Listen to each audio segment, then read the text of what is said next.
Hey, welcome everybody to Chinchilla Pickin' Podcasts. My name is David Underwood. It is July 22nd, 2021. Happy Thursday for you guys. As always, we hope to be entertaining, educational, and uplifting because we want everyone to make money. Brandon is still in Tennessee, in the mountains and in the woods. He is not here, so we have a guest filling in today. It is Mark Stanelle. Mark, how are you doing, man? Terrific, sir. How about yourself?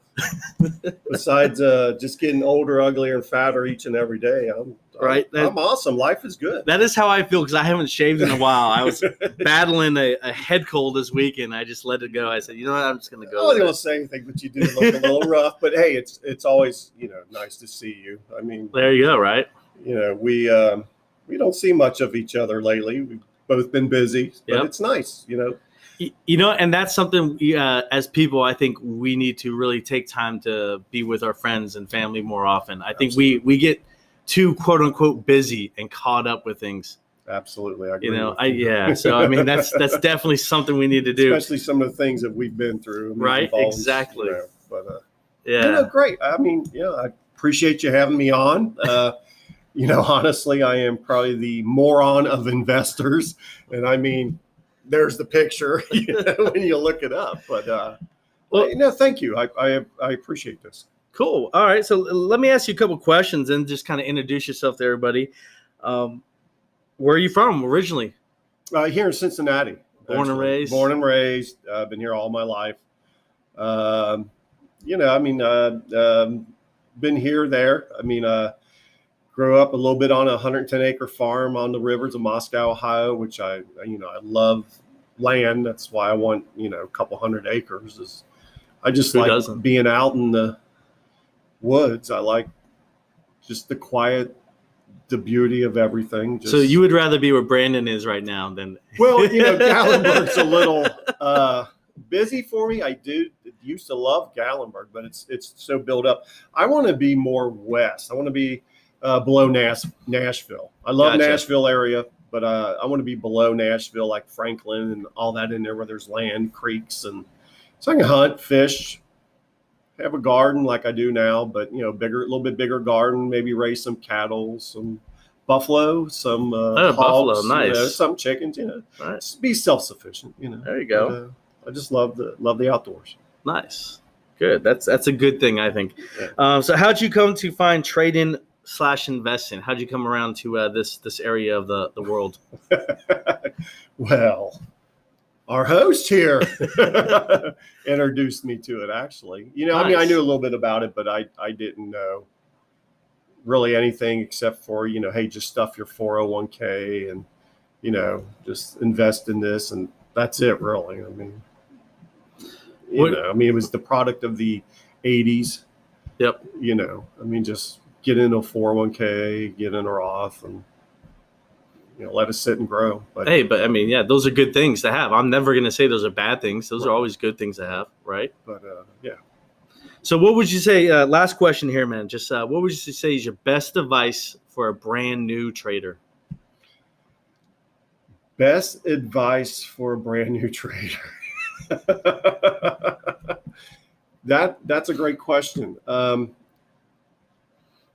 Don't fall for a lot of the guys that you see on the internet, these guys that will push their products and charge you an exuberant amount of money for advice, and find out that they're really not that good. They're probably, the reason why they got the money is probably because people buying their subscriptions. In my opinion, I don't expect them to be 100% right all the time, but you do expect 50-50 at least if you're paying somebody some money. But I wouldn't fall for a lot of that stuff. They do put out a lot of good stuff to read, to ask questions to someone that you can find and trust. Bring up stuff like that when you got questions, but I wouldn't waste my time on some of those guys. Gotcha. And that's good advice too. I believe so. I believe everybody can be taught to learn how to do just 5% a week on their own for a little bit of research, a couple hours a week of work. You should be good. All right. I mean, you don't need to make it a part-time job like I do. Just a couple hours a week should be good. All right. So rules, guys. Rules are the same every single week. We do the exact same thing. We get together about 5 to 10 minutes before the show. We tell each other what we're going to talk about, discuss. We don't actually discuss it. We save that live discussion for the actual presentation you hear before you. Mark, before we get into it, there's a couple things I did want to bring up from last show. You weren't here, but Nick and I both agreed NVIDIA was a great call. If you would have bought NVIDIA last week at this time and sold at this time now, you would have done somewhere, depending on what time of day you bought, somewhere between 7 and 10%. And that would have been a great turnaround. I just want to keep preaching this, guys. This show we try to help as many people as possible for free. Everything Brandon and I offer is for free. We don't charge for any of this whatsoever. We just want we want as many people as possible to learn how to make money independently. And that's our goal. That's our mission, if you will. And so when we make these stock picks, we're really trying to help you guys. We take them seriously. And if you look back on our podcast and listen to all of our shows and actually track which ones we've called and when we've called them, and when we say it's a buy, I would buy this, and it's not, hey, I'm just watching this, add to my watch list. But when we've actually called a buy, we've been 90% or better on all of our calls on this show, guys. So I just want to brag about that. I don't know if we're going to sustain that. I hope we sustain that. I hope we improve that, right? I hope we get up to 99%, but hey, I'll take 90. This is something Brandon and I take seriously, and we enjoy it. So anyways, back into the meat of this, what you guys came here to hear is more about investing in stock advice. Mark is allowing me to go forward with my topics. So one I want to bring up, and I'm going to throw some numbers at you real quick, Mark, and this is about Intel. They reported some numbers today, right? They came out and they had their earnings report. So their top line number, or their revenue number, however you want to call it, was $18.5 billion versus $17.5 billion expected. That's 2% year-over-year growth. Earnings per share was $1.28 versus $1.06 expected. That's a 12% year-over-year growth. Great numbers coming out. They're claiming that it's all due to PC sales were up 33% over the last year. However, they did say that their non-GAAP gross margins were only at 55%, and that's a drop from 59.2%. So their margins are dropping. And that's why they were given some hesitant guidance going forward. A couple more things I want to mention before we start talking about Intel. They are opening 2 new facilities in Arizona that they're going to be investing part of their $20 billion. They're going to be investing into the manufacturing plants. Is going to go into these 2 new facilities in Arizona. I believe the whole chip sector, Mark, as a whole is due for a big year this year. And there's a lot driving that. But I first want to get, what's your thoughts just on the earnings report from Intel? What do you think of that right off the top of your head? Well, still 2% growth. It's not too bad. I mean, at least you're growing. Right. You're not going backwards. And that, that's what you want. Right. I mean, so I'm wondering why their margin went down. Is it because of the PCs, what they were selling? Is that not a high volume or a high margin product for them? So it is a high margin product for them, okay, right?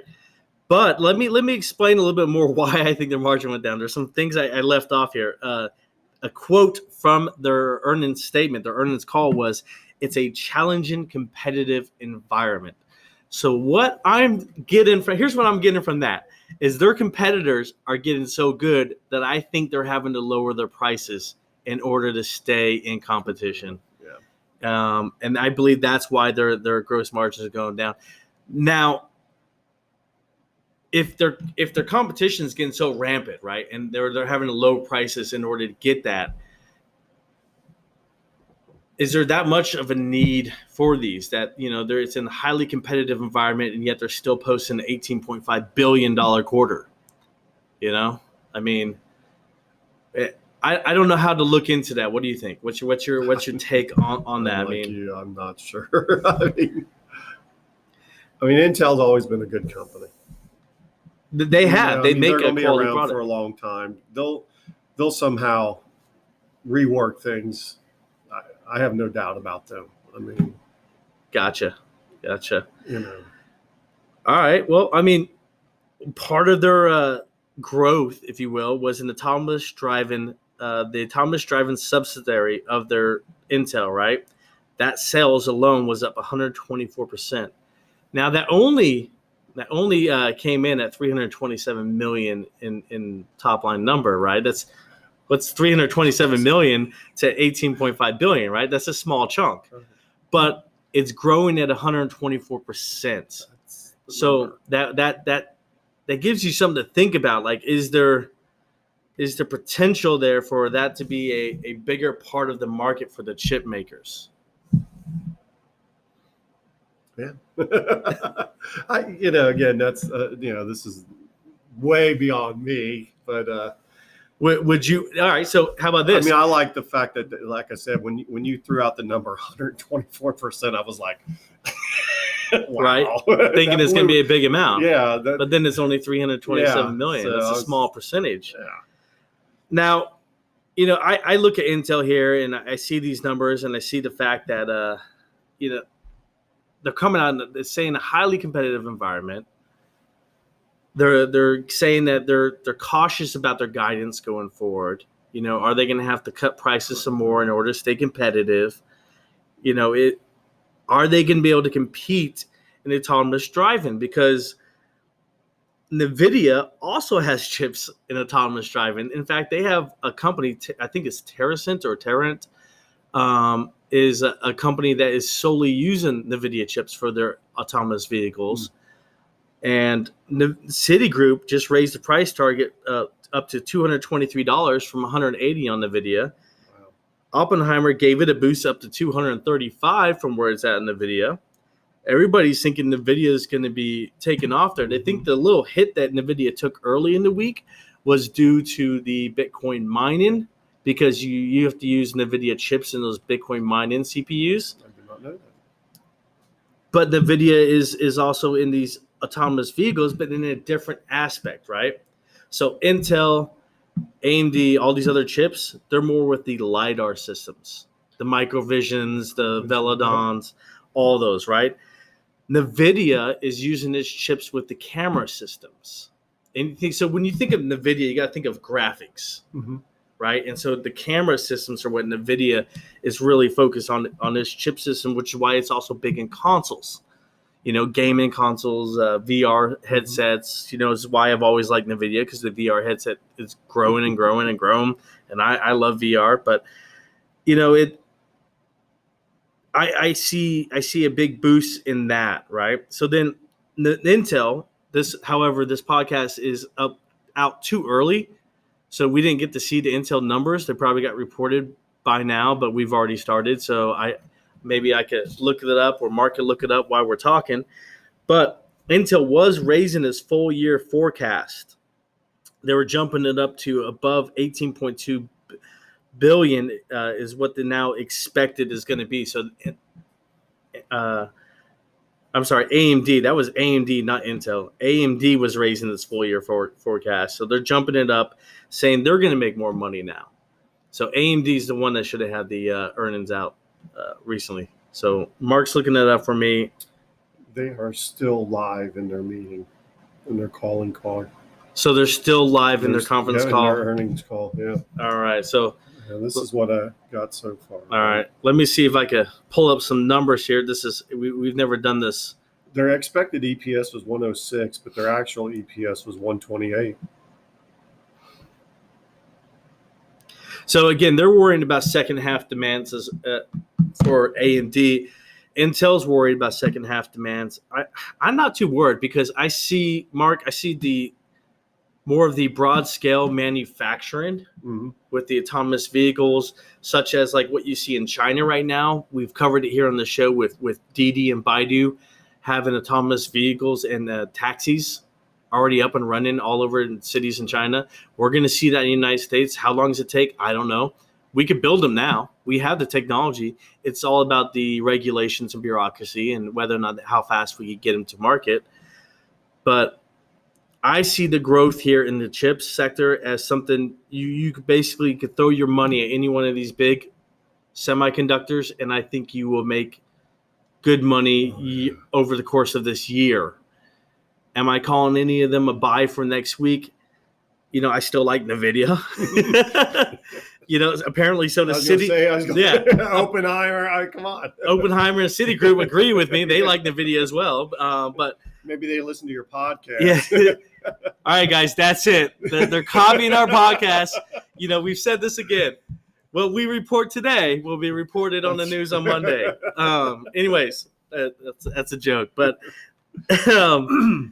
yeah, I mean, I think the semiconductor sector overall is just going to do fantastic. And it's because we were so starved for last year that now everybody's just buying up everything they could get. And it, it's, I don't know. I see good news for all of them. What do you think? Well, think about the auto business. I mean, yeah. You go down 71 there, down to Sparta, the raceway. There's over 5,000 trucks sitting there because what? Missing the chips. Really? I did not know that. Oh, yeah. Yeah. I went down through there. It was back in May, April. Yeah, May, when I went for my annual fishing trip with the guys. And we drove by, and one of the guys says, "Man, look at all those trucks there. What's going on?" I said, "Maybe they're just holding them for, all these dealers."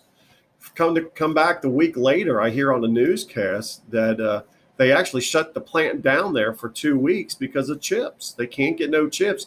And there was 5,000 of those F-150s sitting there at Sparta Raceway. Wow. And dude, I mean, you could see, that's all you saw. Wow. There was tons and tons of trucks there as you drove by. So they're holding that for them due to the lack of chips. Because didn't everything go to, since everything, was closed, everything went where? To the PCs, yep, to the gamings, yep, and stuff like that. So, yeah, this year especially for the auto, I got a feeling. Yeah. That's where, yeah, you're right. Chips will be big this year. Yeah. I mean, I'm with you on everything. I see it going into all kinds of things. I didn't even know that about the cars. So you just told me that now. I'm just shocked that they got F-150s, 5,000 sitting in the parking lot somewhere. That's crazy. But yeah, it just goes to show you we were so starved that there's going to be a surplus of buying coming out from this, and the chip makers are going to make off like bandits. Oh, yeah. So NVIDIA, get in that one. And NVIDIA's going now. They're concerned. I mean, they're more concerned the second half. They're worried about the PC. Unit sales are going to continue. I mean, Microsoft Surface came out 2 years ago, and their Surface Pro has been really jumping up and outperforming in sales than what everybody ever thought. It's really making a push against iPad. They had a commercial where they just compared it side by side with the iPad, showing how much better it was. I mean, they're really pushing that. And so I see PC sales jumping back in the game because they are outperforming Apple. And it's just I hate to say this, but it's a few years since Steve Jobs left, and all of a sudden now Microsoft is outperforming Apple. Yeah. It's on PC sales. But Apple's got the whole system and the whole it's not called system, it's the culture and the whole environment that you have to buy into. So you have Apple Music, and you have the Apple iCloud, and is what it is, a cult following. Yeah, and so I mean, so Apple they're always going to make money, be profitable. They're also a great buy to always buy right now. I mean, I would buy them. Loyal to that. Yeah, to that brand. I would buy Apple now, and for a long-term investment, guys. That Apple, let me stress that Apple would be a long-term investment. And the video would be the one that you could probably sell in a week or two, or something like a swing AMD, trade. You can get into them. But I mean, AMD, I don't know if I would buy. I mean, they just had a big run up. The past couple days or past today? Yeah. When someone jumps up or gaps up, if some people call it gapping up, guys, that's when a company say was at $8 a share, and now all of a sudden they gap up to $10 a share. They take a big jump up. That's called a gap up or a gap down. So AMD is close to what I would call almost a gap up, and so when something gaps up, you want to kind of watch it and not jump in, because usually they take a dip down right away at first before they make their move back up again. So I don't know, it's something to watch. If you're really bent on it, just go ahead and buy it. I mean, but that's up to you. Do your research. We are not licensed financial advisors. Do your own research. Take your time. This is for entertainment use only. Sure. Let's throw that in there. Sure. But I don't know, man. I don't know. NVIDIA. That's all I'm getting out of it. I'm moving on. Unless you have something else to add to semiconductors. No. All right. Mark, I'm going to let you do most of the talking here. What do you think about the shortage of workers? Oh, my goodness. Shortage of workers. Now, before you say anything, I know you're a business owner. You've owned a number of businesses over the years. Before you say anything, new jobless claims have jumped 51,000 this week, up to 419,000 jobless claims last week. And that was for the weekend in there. So new jobless claims jumped up, even though there's a shortage of workers. Go ahead, explain this to me. You got any Excedrin? I mean, hearing numbers like that gives me a headache. Right. Being in the construction field, there's houses with packages that are just sitting there because they can't get enough framers. They can't get enough drywallers. I supply labor for one of the big box stores, and I can't find guys. I can't find guys to do tile work, to do any type of flooring. And the guys that are out there, the quality's not there. But when you throw out those numbers like that, I mean, that just gives me a headache, man. I mean, a lot of companies also in this report about the jobless claims, they went on record and they asked a number of companies around there, and they said that 41% of companies are hiring either less experienced or less qualified workers and trying to train them because they can't get the qualified workers they want. Oh, I believe that. And I don't know. I see it every day and I hear it every day because I get phone calls from people. Hey, do you know this guy that can you find me a tile installer for this? Can you buy me a sheet vinyl guy for this? I got a phone call yesterday. A company that normally pays, say, $7 a yard to do sheet vinyl, they're willing to pay $15 a yard. That's double, and still can't find people. And yet the people that they do find just doesn't have that quality, but in the construction field, the industry, there is definitely a major shortage of labor. And, everybody keeps going back to 2006, 2008, when all that happened, that a lot of the good people left and they dispersed into other areas for work. But yes, there is definitely a labor shortage, again, in the construction industry. I can tell you that. Yeah. I can say not just the construction industry. Well, warehousing. Yeah, warehousing. I know every warehouse out there in the block is hiring right now. I mean, if you have, you don't even need experience. Are you over 18? Do you have a heartbeat? You could get a job in a warehouse right now. Well, restaurants. Look at our restaurants around here. Oh, yeah. I mean, every single one has a now hiring sign up. Exactly. I mean, my daughter just got a job at a restaurant, and they told her, we'll work around your schedule. Yeah. They told her that. We will work around your. I mean, she didn't get done with the interview, and they hired her because they need bodies that bad. And it does. Sir, I mean, God bless the people that are working in the restaurants now. I mean, they got to be stressed, but they're doing the best they can. But yet, service is still somewhat iffy. What I mean? I don't want to say horrible, but it lacks. Like you said, a fact. Here's what I see is we'll use the restaurant industry as an example, right? Mm-hmm. You got a lot of people have never waited before. Okay. And now they're saying, look, you want to work here? Fine. Do you want to be a waiter? All right, cool. Let's get them in there. And it's because they can't find anybody. So they're having to take people with no experience and train them. And it's hard. So you do see that lack of quality, like you said, in the construction, with the lack of quality in the flooring because the people you're getting. And people are just willing to accept this because of There's just nobody out there working. I mean, like, where's all of our workers? You know, I visit the same Starbucks now since I switched routes for the last month and a half, which I've gone to the Starbucks off and on for the last, couple years since they opened. They got a whole entirely new staff. I mean, they were actually closed at times because they didn't have enough workers. They were closing at 6:00. Yeah. Some days they were only open for morning shift, and that was it. Now you go in there, it's like a rotating door. They're getting, more people, new people, and some people last, some people don't. But that's that kind of an industry. But yeah, I mean, it's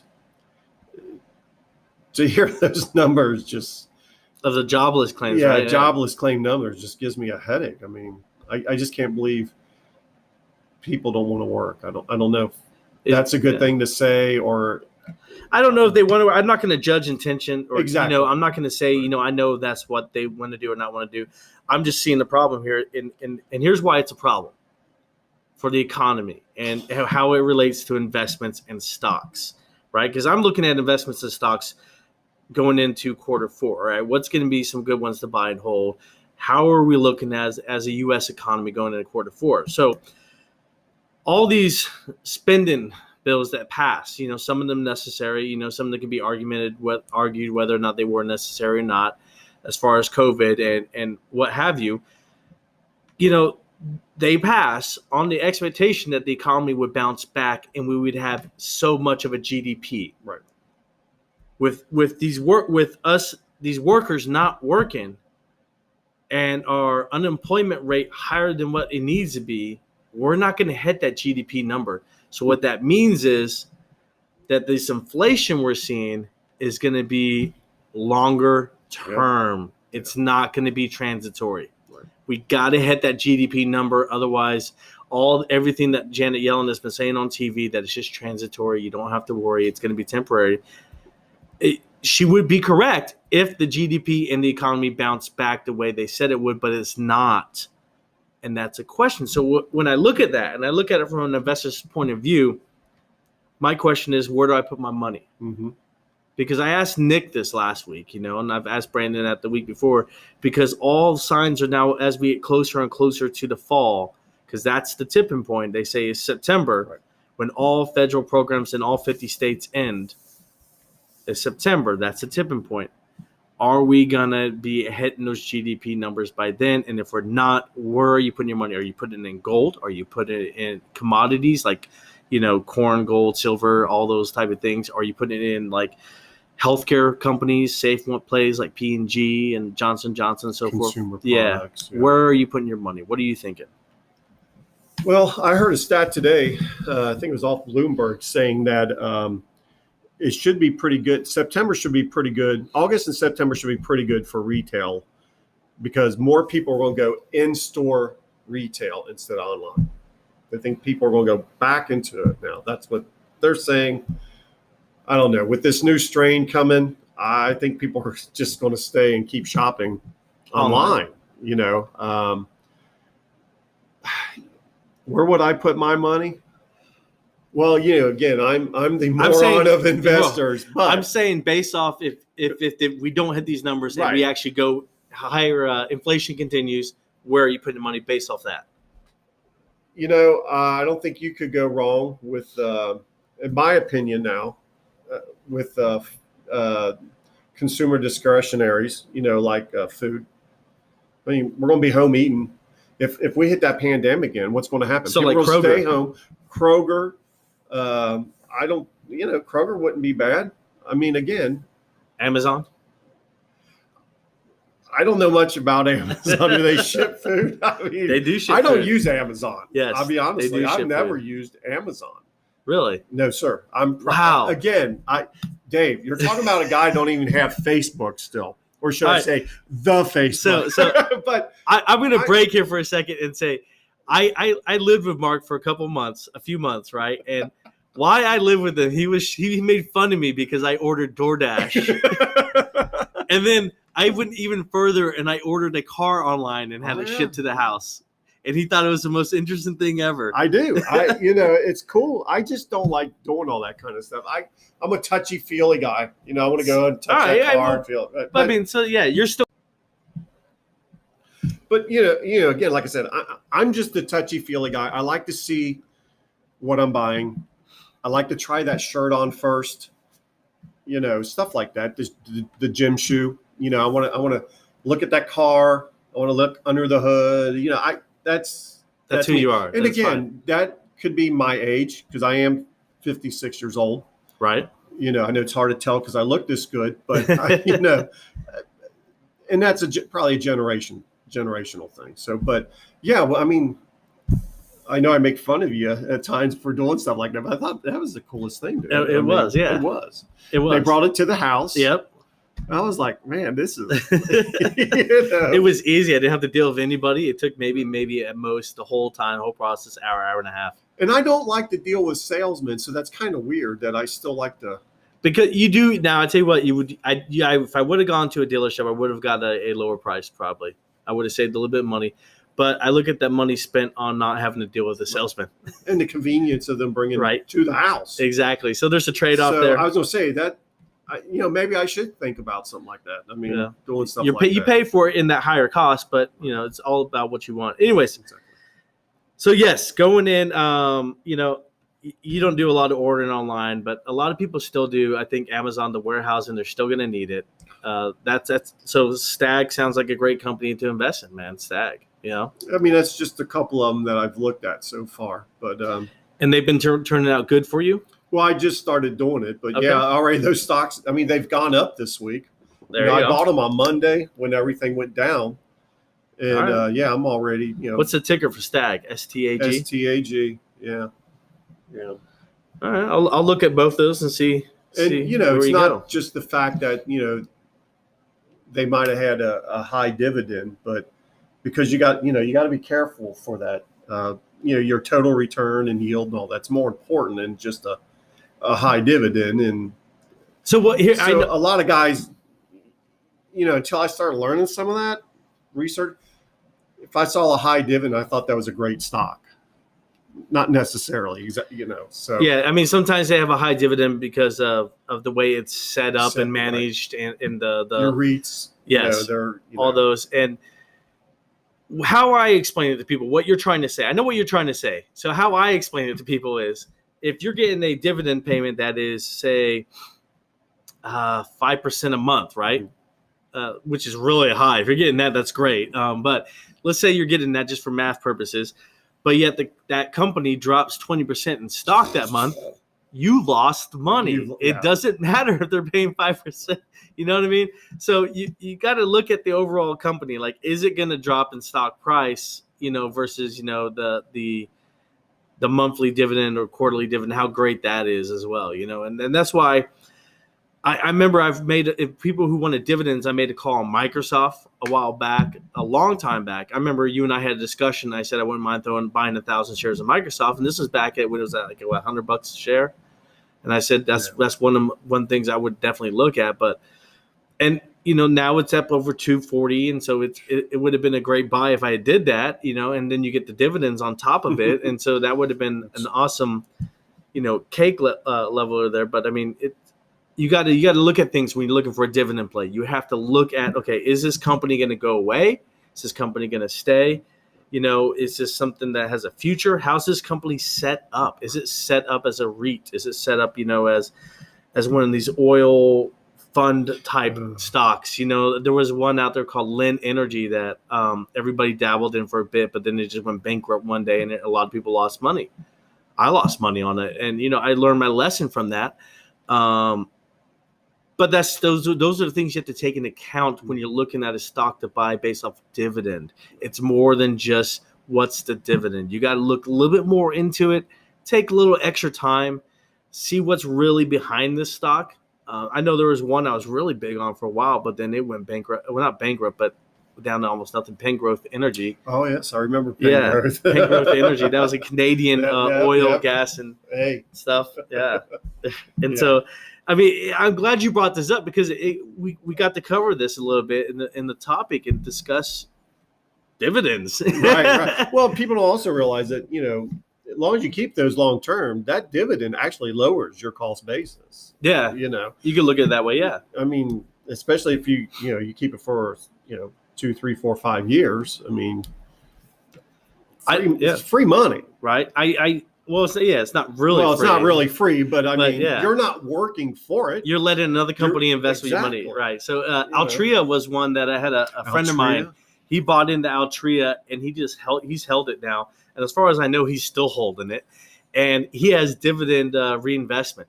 And he's just been buying over the course of time more and more shares. And his amounts he has in there is just growing and growing. He's thanked me every single day for that. And I'm like, because I gave him this tip back in like 2011. And so he's held it forever. And he had diamond hands, great guy. But yeah, you can do things like that if you find a good solid stock. The reason why a lot of people don't buy Altria is because it's a cigarette, it's an alcohol, it's one of those companies, and so not a lot of people buy them, which is why they offer a big dividend, because they're like, hey, we're profitable, we make money, you could buy our stock, and that's why they offer that. It's up to you. I'm not going to tell someone what to do, but I'm going to give them my advice, and Altria is a good safe bet there for it. Even in the future, I don't know why. I still see a lot of smokers out there, and they own and Altria is more than just that. They have all those jewels, those vapes, and then they also have wine. They're big into the wine industry too. Well, not only that, during the shutdown, alcohol sales soared. Right? Exactly. So there's going to be a lot of kids out there that were raised and homeschooled by drunk moms or something, But no, you're right. I'm trying. Yeah. All right. But no, you're right. You shouldn't hold something against.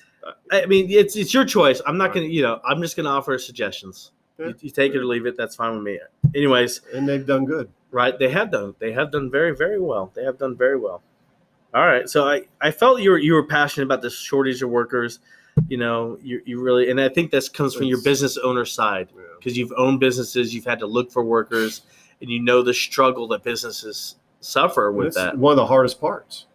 Yeah. Now hold up. Back in the day, you owned we're not going to mention names, but you owned a franchise back in the day. I've owned a franchise. Yes. Yes. And when you did at that time, this was what?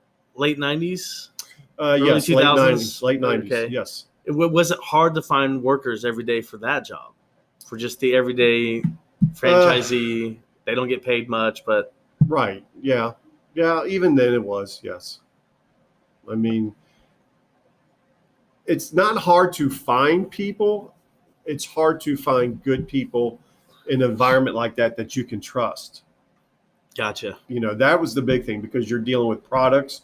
You're dealing with, back then a lot of was cash, some credit cards. I can see more cash back then. Right. Yeah. It was. And, I had issues with some people, but that's when you own a franchise, as far as finding workers, that's your hardest. That's a hard, it's hard to find people that you can trust. You can find anybody to work in something like that, because it's an easy job. You sit all day. So, you're in a little box, right, all day, but to find good, honest people. Yeah, it was probably the toughest part of my job. So do you see the U.S. economy now? I've given my opinion that, I'm very skeptical that I'm cautiously skeptical that we're going to hit these GDP numbers, and the workforce is going to come back in September. What do you think? Is the workforce coming back in September when the federal funding ends all across the board? I don't think so. I don't. We'll get a seasonal bump because what's coming up. Christmas and all that, holidays, yeah. Yes. That's about it.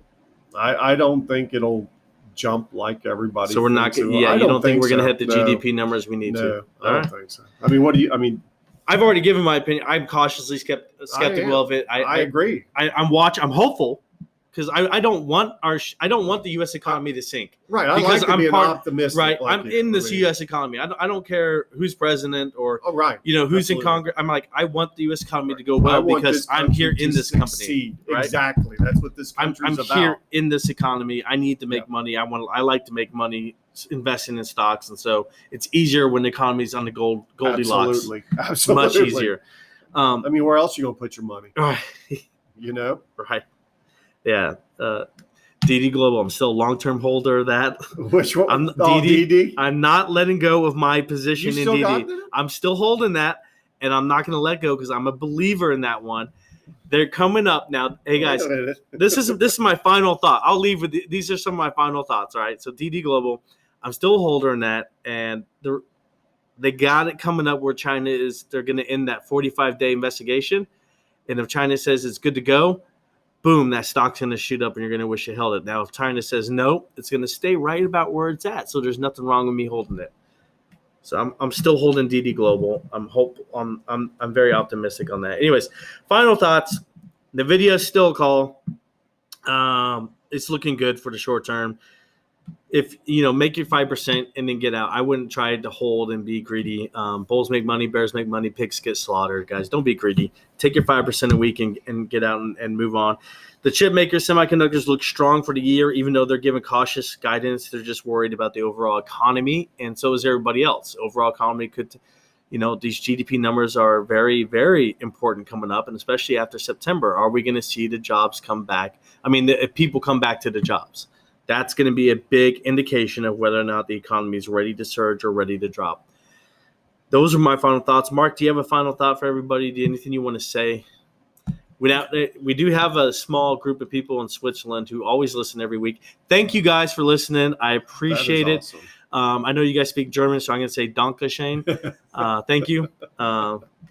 That's Mark, awesome. anything? You guys are hitting all over, man. I Right? love it. I'm happy for you, brother. And anything you'd like to say to the audience? Any last words of wisdom about investing in their stocks? No, I mean, we know some smart people. We got some good people.